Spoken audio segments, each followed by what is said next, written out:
दोस्तों स्वागत है आपका आज की इस कहानी में। मेरा नाम है राहुल और आज की स्टोरी है बेंगलोर से, जब एक महिला का मर्डर होता है और आरोपी 13 साल के लिए गायब हो जाता है। हम बात कर रहे हैं सजनी नायर के बारे में, जिनकी मौत ने लोगों को हिला दिया था। इस वीडियो में हम आपको ले जाएंगे उस दिन की घटना के पीछे की कहानी के राज तक, और कैसे ये घटना न केवल उस शहर को अंधेरे में ले डूबी बल्कि पूरे देश को एक सवाल पर विचार करने पर मजबूर किया कि आखिर आरोपी गया तो गया कहां। तो चलिए आपको पूरी कहानी सुनाते हैं। 23 अक्टूबर 2018 को बेंगलोर में ओरेकल कस्टमर केयर ऑफिस की एक बिल्डिंग में 7th फ्लोर पर नाइट शिफ्ट में कुछ एम्प्लॉय काम कर रहे थे। उन सभी में एक प्रवीण नाम का शख्स भी था।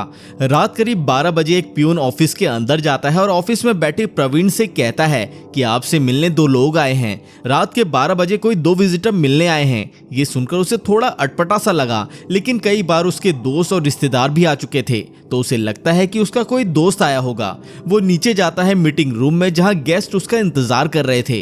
अब प्रवीण उनके पास जाता है, उन दोनों को देखने लगता है, पर उन दोनों को वो पहचान नहीं पाता। उसकी नजरों में उन दोनों के बारे में जानने की इच्छा होती है कि ये दोनों है कौन, और तभी उन दोनों में से एक शख्स ने अपना हाथ आगे बढ़ाते हुए केवल इतना ही कहा, हेलो मिस्टर तरुण। जुबान से तरुण नाम सुनते ही ओरेकल के एम्प्लॉय प्रवीण के होश उड़ जाते हैं, क्योंकि उसने ये नाम 15 साल बाद सुना था, क्योंकि 15 साल तक किसी ने उसे तरुण कहकर नहीं पुकारा था। इन 15 सालों में उसका नाम और पहचान सिर्फ एक ही थी, और वो था प्रवीण भटेले। उसके ऑफिस के सारे लोग, उसकी पत्नी, उसके बच्चे, उसके दोस्त, पड़ोसी, सारे लोग उसे प्रवीण भटेले के नाम से ही जानते थे। लेकिन 23 अक्टूबर 2018 को उस रात करीब 12 बजे ओरेकल ऑफिस के अंदर 2 मेहमान आते हैं और अपना हाथ आगे बढ़ाते हुए कहते हैं, हेलो मिस्टर तरुण। ये नाम सुनकर उसे चक्कर आने लगता है। दरअसल वो 2 लोग जो प्रवीण से मिलने उसके ऑफिस आए थे वो कोई और नहीं बल्कि बेंगलोर क्राइम ब्रांच से थे, लेकिन वो ऑफिसर सादे कपड़ों में आए थे। खैर, उनमें से एक ऑफिसर अपना हाथ प्रवीण की ओर आगे बढ़ाता है और प्रवीण भी जैसे तैसे घबराते हुए अपना हाथ आगे बढ़ाता है। दोनों हाथ मिलाते हैं, तब वो ऑफिसर उसके हाथ की उंगलियों को टटोल रहा था, जिस हाथ में रिंग पहनते हैं, पर प्रवीण नाम के उस शख्स की एक उंगली टूटी हुई थी। जैसे ही वो ऑफिसर उसे हाथ मिलाता है और उंगली की तरफ अपना हाथ फेरता है, उसी वक्त उसे यकीन हो जाता है कि यही तरुण है। इसके बाद वो अपनी अगली लाइन बोलता है, चलिए मिस्टर तरुण, अब आपका खेल खत्म हुआ, वापस अहमदाबाद चलते हैं। इसके बाद वो दोनों ऑफिसर्स प्रवीण को लेकर ऑफिस के नीचे उतरते हैं। ऑफिस के नीचे बेंगलोर पुलिस की गाड़ी खड़ी थी। वो लोग उस गाड़ी में बैठते हैं। उसके बाद उनमें से एक ऑफिसर अहमदाबाद में बैठे एक सीनियर ऑफिसर डीसीपी को व्हाट्सएप पर एक फोटो के साथ एक मैसेज भेजते हैं, और उस मैसेज में लिखा था, वी गॉट इट। और अगले ही रोज ऑफिसर्स प्रवीण उर्फ तरुण को अहमदाबाद लेकर जाते हैं। अब सवाल ये था कि ओरेकल में काम करने वाले प्रवीण को रात करीब 12 बजे 2 ऑफिसर्स ने उठाया और अपने साथ ले गए, तो मामला कुछ बड़ा होगा। ये जो कुछ भी हो रहा था वो 2018 में हुआ था, लेकिन जिस वजह से ये आधी रात को प्रवीण को ढूंढते हुए crime branch Oracle customer care office पहुंचे और उसे वहां से उठाया, इसके पीछे की वजह का मामला 15 साल पुराना है, यानी 2003 का। साल 2003 अहमदाबाद में एक हस्बैंड वाइफ रहा करते थे। उनमें से एक का नाम था तरुण जीनाराज और उसकी पत्नी का नाम था सजनी नायर। दिसंबर 2002 में केरल की रहने वाली सजनी नायर की शादी तरुण जीनाराज से होती है। सजनी अहमदाबाद के एक बैंक में ऑफिसर थी और तरुण अहमदाबाद के एक स्कूल में पीटी टीचर और वॉलीबॉल कोच था। इन दोनों की शादी घर वालों की मर्जी से होती है, यानी अरेंज मैरिज। तरुण और सजनी का परिवार मुख्य रूप से केरल का रहने वाला था, लेकिन नौकरी की तलाश में सजनी का परिवार अहमदाबाद आ गया। सजनी के फादर कैलिको मिल कर्मचारी और मदर भारतीय स्टेट बैंक में थी। इधर तरुण का परिवार भी केरल में रह रहा था, पर काफी लंबे समय से मध्य प्रदेश के मंदसौर जिले में वो लोग रह रहे थे। तरुण और उनके छोटे भाई ने अहमदाबाद से अपनी पढ़ाई पूरी की और बाद में गुजरात के अहमदाबाद में दोनों नौकरी करने लगे। तरुण अपनी माँ से बहुत क्लोज था। अपनी पढ़ाई के दौरान वो बास्केटबॉल टूर्नामेंट टीम में भी था और उसी टूर्नामेंट के दौरान उसकी मुलाकात एक लड़की से होती है। दोनों में दोस्ती होती है, प्यार होता है। तरुण उससे शादी भी करना चाहता था, पर जब तरुण की माँ को इस संबंध के बारे में पता चला तो उन्होंने इस पर आपत्ति जताई, क्योंकि वो लोग अलग कास्ट के थे और तरुण की माँ चाहती थी कि उसकी शादी उन्हीं की किसी कास्ट की लड़की से हो। जिसके बाद ही उनकी मुलाकात सजनी नायर के परिवार से केरला के कुछ लोगों के जरिए होती है। ये दोनों परिवार मिलते हैं और कुछ ही दिनों में इन दोनों का रिश्ता तय हो जाता है। इनकी शादी होती है और शादी के बाद सब कुछ ठीक ठाक चल रहा था। दोनों ने अहमदाबाद में ही एक अपार्टमेंट लिया और वहां रहने लगे। तरुण और सजनी की शादी के लगभग 3 महीने बाद तारीख 14 फरवरी 2003 वैलेंटाइंस डे के दिन शाम करीब 7 बजे सजनी अपनी बड़ी बहन से करीब 15 मिनट तक फोन पर बात करती है। उस टाइम तक सब कुछ ठीक था, लेकिन उसी के करीब 2 घंटे बीतने के बाद अचानक तरुण का फोन सजनी के घर वालों को जाता है और वो कहता है कि आप लोग जल्दी से हॉस्पिटल आ जाइए, सजनी की हालत बहुत खराब है। इतना सुनते ही सजनी के घर वाले भागते हुए हॉस्पिटल पहुंचते हैं, लेकिन तब तक सजनी की मौत हो चुकी थी। डॉक्टर सजनी की बॉडी देखकर ये समझ जाते हैं कि ये एक नेचुरल डेथ नहीं है और किसी ने सजनी का गला घोंटकर उसको मार दिया है। इसके बाद तुरंत ही पुलिस को इसकी सूचना दी जाती है और सूचना मिलते ही पुलिस हॉस्पिटल पहुंचती है, जो कि तरुण ही सजनी को हॉस्पिटल लाया था और एकमात्र आई विटनेस था। तो सबसे पहले पुलिस तरुण का बयान लेती है। तरुण कोने में बैठकर बुरी तरीके से रो रहा था। पुलिस आती है और जैसे तैसे तरुण से पूछताछ करती है। तरुण पुलिस को बताता है कि वो सुबह अपने भाई को रात के खाने यानी डिनर के लिए इनवाइट करने गया था और वो सुबह 7:30 बजे चाय पीकर घर से निकला और सजनी भी उस समय काम पर जाने के लिए तैयार हो रही थी। और उसके बाद शाम को जब वो घर वापस लौटा तो उसने देखा कि उसकी हालत बहुत खराब थी। घर का सारा सामान बिखरा हुआ था और घर से कैश और ज्वेलरी भी गायब थी, मानो कोई चोरी करने के इरादे से घर में आया हो। और सजनी को उसने बेड पर गंभीर हालत में पड़ा देखा और तुरंत हॉस्पिटल ले आया। इधर तरुण की हालत भी खराब थी क्योंकि शादी को 2-3 महीने हुए थे और सामने पत्नी की लाश पड़ी थी। उसका रो रो कर बुरा हाल था। घर वालों की हमदर्दी भी तरुण के साथ थी। अगले दिन सजनी की बॉडी को पोस्टमार्टम के लिए भेजा जाता है। सजनी के गुजर जाने पर तरुण पर गहरा असर पड़ता है। उसकी तबीयत भी लगातार बिगड़ने लगती है और सदमे की वजह से उसे भी हॉस्पिटल में भर्ती करना पड़ता है। वहीं दूसरी तरफ अब तरुण के बयानों के आधार पर पुलिस इस केस को चोरी के एंगल से जांच करती है। इसी सिलसिले में जब पुलिस अब तरुण और सजनी के फ्लैट में पहुंचती है, वहां का एनवायरनमेंट देखकर उन्हें थोड़ा शक होता है क्योंकि तरुण और सजनी जहां रह रहे थे वहां आसपास करीब 200 फ्लैट थे और ये पूरा मामला शाम करीब 7 से 8 बजे का था। इस वक्त पर आमतौर पर इतनी घनी आबादी वाली जगह पर बिना किसी की नजर पड़े चोर घर में घुस जाए और लड़ाई करे, इसकी संभावना बहुत कम थी। और अब पुलिस को तरुण पर शक होता है कि या तो तरुण उनसे कुछ छुपा रहा है या फिर मामला कुछ और ही है। ये सब जांच पड़ताल में अब एक दिन बीत जाता है और अचानक 16 फरवरी के दिन शाम तरुण के भाई को पुलिस का फोन आता है कि तरुण हॉस्पिटल से गायब है। जो कि पुलिस को तरुण पर शक था, इसलिए फिर से पुलिस जांच के लिए हॉस्पिटल जाती है, पर तरुण हॉस्पिटल से गायब था। अब तरुण के अचानक यूं गायब हो जाने से सारा शक तरुण पर जाता है। दूसरी तरफ इस केस की खबर बड़ी ही रफ्तार से मीडिया में फैल जाती है और तरुण के अचानक यूं गायब हो जाने से सजनी के घर वालों और पुलिस दोनों को यह अब यकीन हो गया था कि इस केस में तरुण का ही हाथ है। इसलिए बड़ी ही चतुराई से उसने सबसे पहले बीमारी का बहाना बनाया और फिर मौका पाते ही वो हॉस्पिटल से भाग निकला। अब पुलिस ने तरुण को ढूंढना शुरू किया, लेकिन वो कहीं नहीं मिला। जिसके बाद पुलिस ने तरुण के भाई और उसके माता पिता को भी उठाया, उनसे पूछताछ की। ये लोग भी कुछ दिनों तक जेल में रहे और फिर छूट गए, लेकिन तरुण की तलाश जारी थी, पर वो कहीं नहीं मिल रहा था। पूरे तरीके से गायब हो चुका था। उसके डॉक्यूमेंट के थ्रू भी उसे ढूंढा गया, पर कहीं से कोई क्लू नहीं मिला। पुलिस अपनी तमाम कोशिशें करती रही, पर कोई खबर नहीं मिली और धीरे धीरे समय बीतता गया। फिर उसकी तलाश बंद हो गई। ये केस भी ठंडा पड़ रहा था और आखिरकार एक लंबे इंतजार के बाद अब पुलिस को इस केस में कोई सफलता नहीं मिली। सजनी के घर वाले, उनके माता पिता और बहन बहुत दुखी और नाराज थे क्योंकि तरुण का कोई पता नहीं था और ना ही उसकी कोई खबर थी। पुलिस छानबीन में लगभग 3 साल बीत चुके थे।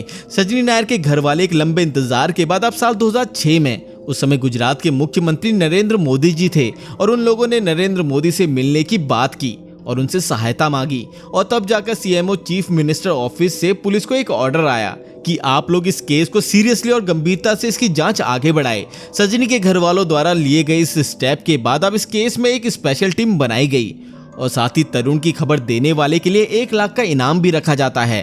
पुलिस की स्पेशल टीम ने जब दोबारा इसकी जांच की और पोस्टमार्टम रिपोर्ट को देखा तो उन्हें ये क्लियर था कि गला घोंटकर ये हत्या की गई थी और साथ ही पूछताछ करने पे पता चला कि चोरी जैसी कोई घटना हुई नहीं थी। ये सब कुछ केवल इस केस को एक अलग दिशा देने और भटकाने के लिए किया गया था। साथ ही इस केस की जब इंटरनली जांच हुई तो बहुत सारी चौंका देने वाली बातें सामने आई। पता चला कि तरुण सजनी की शादी को कुछ ही महीने हुए थे और तरुण सजनी को बहुत ही तंग किया करता था। सजनी के बैंक अकाउंट में जितना भी पैसा था वो पैसा उसने अपने बैंक अकाउंट में ट्रांसफर कर लिया था। सजनी की सैलरी से उसने एक न्यू कार भी खरीद ली थी जिसे उसने अपने नाम पर रजिस्टर करवाया था। सजनी के सारे सोने के गहने उसने एक बैंक लॉकर में रखवा दिए थे। यहाँ तक कि तरुण की फैमिली का भी शादी के बाद दहेज को लेकर सजनी के परिवार के साथ विवाद हुआ था। तरुण ने सजनी को संयुक्त तलाक दायर करने के लिए भी मनाने की कोशिश की थी, जिसे सजनी ने अस्वीकार कर दिया था। शादी के बाद सजनी के साथ जो कुछ भी हो रहा था उसका मानना था कि टाइम रहते चीजें ठीक हो जाएंगी और तरुण उनके पिछले जीवन की सभी खामियों को स्वीकार करेंगे और उसके साथ एक खुशहाल पारिवारिक जीवन जीने के लिए वो तैयार थी। इन सभी जानकारियों के साथ एक और जानकारी पुलिस के सामने आती है कि तरुण का शादी से पहले एक और लड़की के साथ अफेयर था और वो उससे शादी करना चाहता था, लेकिन तरुण की मां नहीं चाहती थी कि वो अदर कास्ट में शादी करे। पुलिस अब उस लड़की तक पहुंचती है। उस लड़की ने पुलिस को बताया कि हाँ, फरवरी में तरुण का फोन उसके पास आया था और उसने मुझे कहा कि चलो हम भागकर शादी कर लेते हैं और हमारे रास्ते का कांटा भी साफ हो चुका है। पर सजनी की मौत की खबर सुनते ही मैंने उसे कहा कि मैं कातिल के साथ शादी नहीं कर सकती और मैंने उसके साथ जाने से मना कर दिया था। ये सभी जानकारियों के बाद पुलिस को ये क्लियर था कि वो एक मर्डरर है और मर्डर का मोटिव भी पुलिस को पता चल चुका था कि अपनी गर्लफ्रेंड से शादी करने के लिए तरुण ने अपनी बीवी का खून कर दिया था। अब धीरे धीरे वक्त बीतता है, तरुण का कोई सुराग नहीं मिल रहा था। उस टाइम के बाद तरुण की फैमिली भी बेंगलोर शिफ्ट हो गई थी। 2009 आते आते तरुण के पिता की भी मौत हो जाती है। 2009 में पुलिस को पता चला कि पहली बार तरुण अपने घर आया था जब उसके माता पिता केरला में थे। तरुण को देखकर घर वालों की हालत खराब हो जाती है। उन्हें लगता है कि यदि उसे किसी ने देख लिया तो वो मुसीबत में पड़ सकते हैं। इसके बाद तरुण को वहां से भगा दिया जाता है और उसके अगले ही दिन तरुण के पिता की हार्ट अटैक से मौत हो जाती है। और उसके बाद तरुण के वहां से जाने के बाद पुलिस को तरुण के बारे में कोई खबर नहीं मिली। समय बीतता गया और फिर इस केस को तकरीबन क्लोज ही कर दिया गया था। लेकिन दूसरी तरफ इस केस को ओपन भी रखा जा रहा था क्योंकि ऑफिसर्स के ट्रांसफर होते गए। एक मीटिंग में इस केस को ऊपर रखा जाता और इस केस पर बात भी होती। धीरे धीरे समय और बीतता है, महीनों से वक्त सालों में बदल रहा था और लगभग 13 साल बीत जाते हैं। और एक दिन साल 2016 में न्यू आईएएस ऑफिसर दीपक भद्रन इस केस में अपडेट मांगते हैं तो पता चलता है कि तरुण के पिता की मृत्यु के बाद उसकी मां मंसूर में रहने लगी थी और उसका बड़ा भाई अहमदाबाद में रह रहा था। लेकिन तरुण को लेकर अभी भी पुलिस के हाथ कुछ नहीं लगा था। 12 साल पुराने सजनी कृष्ण हत्याकांड में रुचि दिखाते हुए उन आईएएस ऑफिसर ने कहा, अपराधी के बारे में कोई सुराग दिए बिना हत्या के मामले को बंद नहीं किया जा सकता। ये मुमकिन है कि तरुण कहीं और किसी अन्य पहचान से रह रहा होगा। और इसके बाद एक बार फिर से एक स्पेशल टीम बनाई गई और इस केस में आगे काम किया गया। पुलिस ने फिर उस लड़की से कांटेक्ट किया जिसके लिए तरुण ने अपनी बीवी सजनी की हत्या की थी। पुलिस ने उससे पूछा कि तरुण की कोई खबर है तुम्हारे पास या फिर उसने तुम्हें कभी कांटेक्ट करने की कोशिश की हो इतने दिनों में। तो उस लड़की ने पुलिस को बताया कि हाँ, तरुण जैसे दिखने वाले एक शख्स को हाल ही में मेरे कुछ दोस्तों ने दिल्ली के एक मॉल में देखा है। पुलिस के लिए बहुत टाइम के बाद ये एक बड़ा क्लू था। अब पुलिस की टीम सीधे दिल्ली के उस मॉल और उस इलाके में छानबीन करने पहुंचती है। लेकिन एक बार फिर तमाम कोशिशों के बाद तरुण पुलिस के हाथ नहीं लगता। लेकिन इस सूचना के बाद पुलिस को यह कंफर्म हो जाता है कि तरुण जिंदा है और पुलिस तरुण के सारे परिवार रिश्तेदारों के फोन को सर्विलांस में लगाती है कि कहीं से तो तरुण की कोई खबर मिले। कई दिनों के इंतजार के बाद कुछ हाथ नहीं लगता और पुलिस की ये कोशिश भी नाकाम हो जाती है। पुलिस को कहीं ना कहीं ये यकीन था कि तरुण जिंदा है और वो अपनी फैमिली से कभी ना कभी कांटेक्ट जरूर करेगा। पर ना तो तरुण की मां के पास कभी कोई फोन आया और ना ही उसके रिश्तेदारों पर। दोस्तों को भी तरुण का फोन नहीं आया। तरुण का उसके भाई के साथ भी कोई कांटेक्ट नहीं था और आखिरकार अब सारी उम्मीदें तरुण की मां पर टिकी हुई थी कि कभी ना कभी तो तरुण अपनी मां से मिलने जरूर आएगा या फिर उन्हें कॉल जरूर करेगा। पुलिस दोबारा उसकी मां के हर एक कॉल को ट्रेस करती है, शायद कोई सुराग मिले। और एक रोज तरुण की मां को एक लैंडलाइन नंबर से कॉल आता है। पुलिस सारे नंबर्स को क्रॉस चेक कर रही थी और ये पहली बार था कि बेंगलोर से तरुण की मां को एक लैंडलाइन नंबर से कॉल आया था। पुलिस इस नंबर को क्रॉस चेक करती है तो पता चलता है कि ये कॉल किसी ओरेकल कंपनी से आया था। अब अहमदाबाद पुलिस टीम थोड़ी परेशान थी कि ओरेकल कंपनी को तरुण की मां से क्या काम। अब पुलिस की एक टीम इस वजह को ढूंढने लगती है और पुलिस की एक टीम अहमदाबाद से बेंगलोर के लिए रवाना होती है और वहां जाकर बेंगलोर पुलिस से कांटेक्ट करती है। तब बेंगलोर पुलिस की कंपनी के एचआर डिपार्टमेंट से बात होती है और वो कहते हैं कि हमें कंपनी के सारे एम्प्लॉयज की लिस्ट चाहिए, ये एक डेली रूटीन चेक है। तब एचआर डिपार्टमेंट पुलिस को सारे एम्प्लॉयज की लिस्ट देता है। उन सारे एम्प्लॉयज की लिस्ट को चेक किया जाता है, लेकिन इस पूरी लिस्ट में तरुण का नाम कहीं नहीं था। पर उस लिस्ट में एक नाम को देखकर पुलिस को लगा कि ये तो उन्होंने कहीं सुना है और वो नाम था प्रवीण भटेले। वो नाम था जिस पर तरुण की मां अक्सर कॉल किया करती थी और साथ ही प्रवीण की पत्नी निशा भी कॉल करती थी। और यहीं से अब पुलिस को प्रवीण भटेले पर शक होता है और अब पुलिस प्रवीण भटेले और निशा की कुंडली खंगालना शुरू करती है। उस दौरान पता चलता है कि प्रवीण और निशा के तो बच्चे भी हैं। सोशल मीडिया पर चेक किया जाता है तो पता चलता है कि प्रवीण भटेले की कोई सोशल मीडिया प्रोफाइल ही नहीं है। ये बात पुलिस को थोड़ी अजीब लगती है क्योंकि आज के समय में सोशल मीडिया पर बच्चों से लेकर बड़े सभी होते हैं। तो प्रवीण भटेले क्यों नहीं है। इसके बाद एक बार फिर तरुण की मां के कॉल रिकॉर्ड्स को चेक किया जाता है तो चौंकाने वाली बात थी कि प्रवीण भटेले और निशा इनकी डेली तौर पर तरुण की मां से बात हो रही थी। लेकिन प्रवीण और निशा तरुण की मां से क्यों बात कर रहे थे, उनके बीच में क्या रिश्ता था। पुलिस इसकी अच्छे से छानबीन कर रही थी और अब पुलिस को भी लगता है कि कहीं प्रवीण भटेले ही तो तरुण नहीं है। पुलिस को तकरीबन ये एहसास हो गया था कि 15 साल पहले भागा हुआ तरुण ही प्रवीण है। लेकिन इस बात को पुख्ता कैसे किया जाए, क्योंकि इतने सालों में हर इंसान के चेहरे पर थोड़ा बहुत परिवर्तन तो हो ही जाता है और साथ ही जो तरुण लोगों की नजरों से छुप रहा है उसने जरूर ही अपना लुक तो चेंज किया ही होगा।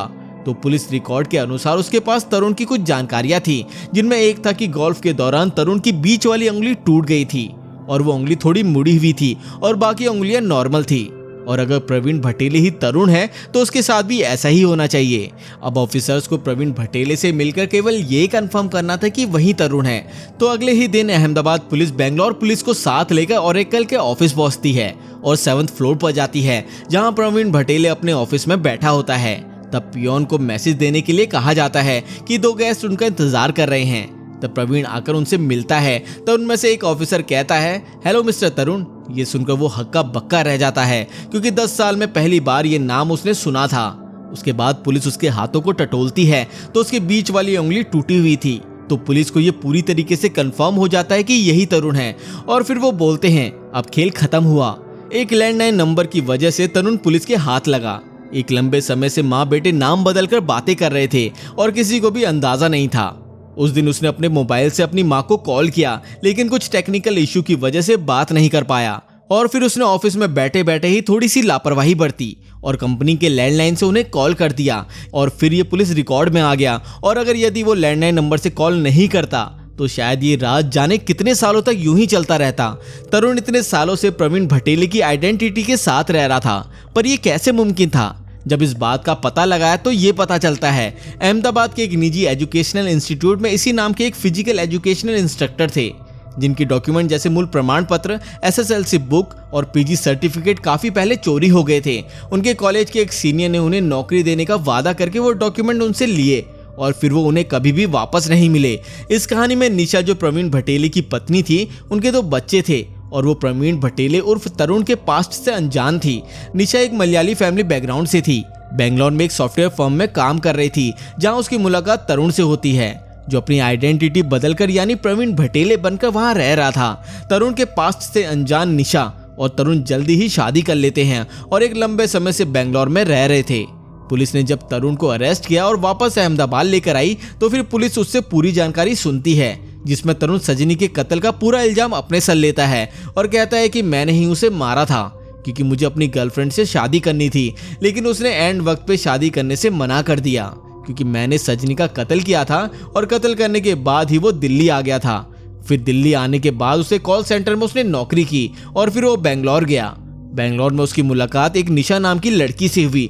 उसे अपने आप को बेसहारा बताया और उन दोनों ने साथ में नौकरी की और धीरे धीरे उन दोनों में प्यार हो गया। फिर दोनों ने बेंगलोर में ही शादी कर ली। सजनी के कत्ल के बाद वो पुराने किसी भी शख्स से टच में नहीं था। उसने अपनी एक अलग ही दुनिया बना ली थी, लेकिन अपनी माँ के साथ वो हमेशा बात करता रहा। जब तरुण को अरेस्ट किया गया तब सजनी के माता पिता कृष्णन और यामिनी, उनकी उम्र करीब 80 और 75 वर्ष की थी। तरुण की गिरफ्तारी की बात जानकर वो बहुत खुश हुए कि आखिरकार उनकी बेटी का हत्यारा पकड़ा गया।